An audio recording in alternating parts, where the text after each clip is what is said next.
Question number 3.8 इस सवाल को मैंने पिछली बार सॉल्व किया था जिसमें मैंने रिलेटिव मोशन के कॉन्सेप्ट का यूज़ किया था। सवाल एक बार फिर से देख लेते हैं। एक टू लेन रोड है जिसमें ए बी सी तीनों ट्रैवल कर रहे हैं, तीनों की स्पीड दी गई है, डायरेक्शंस दिए गए हैं और इनिशियल पोजीशंस दी गई है। ए बी के बीच की डिस्टेंस 1000 मीटर्स दी गई है और ए सी के बीच की डिस्टेंस भी उतनी ही दी गई है। ओके कुछ टाइम के बाद ए और सी मीट करेंगे। मैं बना देता हूँ। सपोज़ ए यहाँ पे होगा जब सी उससे मीट करेगा। ओके सवाल में ये था कि बी ए को क्रॉस कर जाए एग्जैक्टली उसी टाइम पे, तो बी का एक्सेलरेशन कितना होगा। ये acceleration of B minimum find करना है।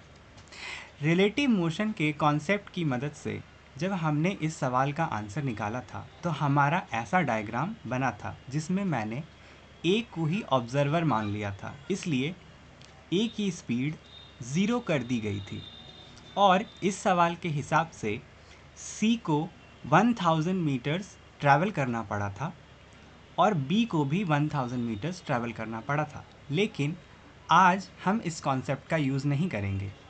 आज के केस में हमें ये दिख रहा है कि ए और सी दोनों मिला करके 1000 मीटर्स डिस्टेंस को ट्रैवल करते हैं। ओके लेकिन सी एग्जैक्टली कितना डिस्टेंस ट्रैवल करता है चलिए निकालते हैं। क्योंकि हमें स्पीड की वैल्यूज़ दी गई हैं तो हम इसका यूज़ करेंगे। कुछ देर के लिए अगर मैं सिर्फ स्पीड की बात करूं, एक्सक्यूज़ मी, तो ए और सी के स्पीड की रेशियो अगर मैं निकालूं तो आएगी 10:15। ओके ये मैं इसलिए निकाल रहा हूँ, इसकी वैल्यू आएगी 2:3 इसलिए निकाल रहा हूँ क्योंकि ये जो 1000 मीटर्स दोनों मिलके जो कवर कर रहे हैं ये इसी तरह डिस्ट्रीब्यूट होंगे। इसका समेशन 5 है, तो डिस्टेंस ट्रैवल्ड बाय ए और डिस्प्लेसमेंट ट्रैवल्ड बाय ए बड़ी आसानी से मैं निकाल सकता हूँ कि ये 2/5 ऑफ 1000 मीटर्स होगी। ओके क्योंकि सेम टाइम पे ए और सी मीट करेंगे। इसकी वैल्यू आएगी +400 मीटर्स।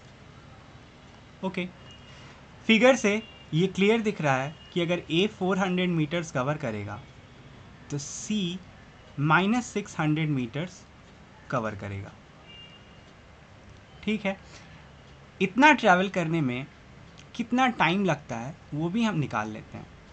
मैं टाइम निकाल देता हूँ, आप ए की मदद से निकालिए या सी की मदद से निकालिए, टाइम आपका सेम आएगा।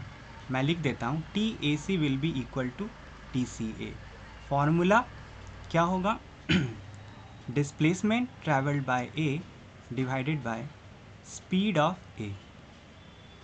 इस फॉर्मूले से भी आप निकाल सकते हैं। और displacement travelled by C divided by velocity of C. Vectors में कोई भी एक फॉर्मूला ले लीजिए, मैं ए का यूज़ कर रहा हूँ। डिस्प्लेसमेंट ए का होगा +400 मीटर्स डिवाइडेड बाय 10 सेकेंड्स, मेरा आ जाएगा 40 सेकेंड्स। ये 40 सेकेंड्स हमें बताता है कि इन्हीं 40 सेकेंड्स में बी को ए तक पहुंचना है। ओके अब बी की इनिशियल स्पीड दी गई है यहाँ पे, और एक्सेलरेशन क्या होगा जिससे कि वो ए तक पहुंच जाएगा।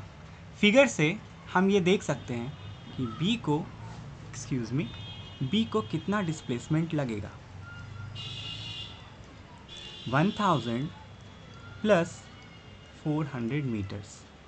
ओके ये वैल्यू प्लस में आएगी क्योंकि बी राइट डायरेक्शन में ट्रैवल कर रहा है। 1400 मीटर का डिस्प्लेसमेंट कवर करना होगा। अब एक्सेलरेशन कांस्टेंट का बात है तो हम न्यूटन्स लॉज ऑफ मोशन लगा सकते हैं। फॉर्मूला आएगा initial speed of B into time vector में plus half acceleration of B into time square. Okay values put कर देते हैं। 1400 is equal to u B दी गई है 15 into 40 seconds plus half into acceleration of B जो निकालना है इंटू 40 स्क्वायर।